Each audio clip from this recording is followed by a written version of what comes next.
coach ng The Boys Kids.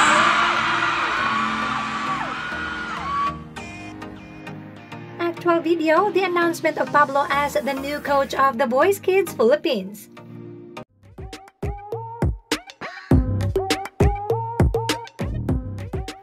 First of all, if you wonder why we didn't have much updates on Stell's concert with Julian San Jose, yan ay sa kadahilan ng may video and audio recording prohibition.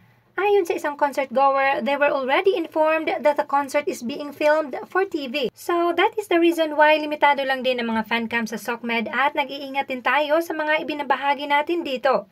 But this video of Stell and Julian's announcement of Pablo being the new coach ay pwede nating ibahagi since galing din ito mismo sa New Frontier Theater. Panoorin ito. Coach ng The Boys Kids.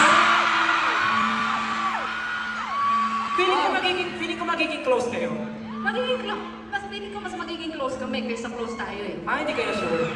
Pero ito na nga. Sige. Ito na yung pinakahihintay nyo. At natin lahat. Dito mo pa pinalita, Julia. Yes, of course. We are proud to officially introduce the newest coach of The Boys Kids, Pablo! Let's go! Hey!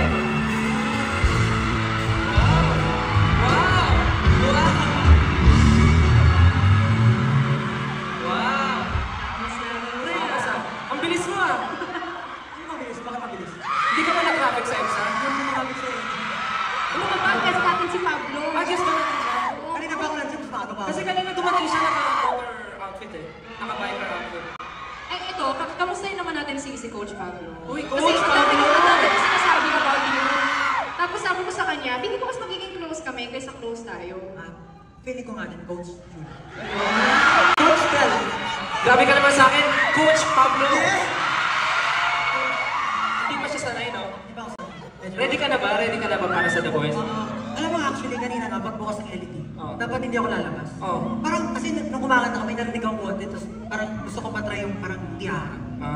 Ang tawag doon, emotion. Emotion. Hindi lahat ng artist perfect.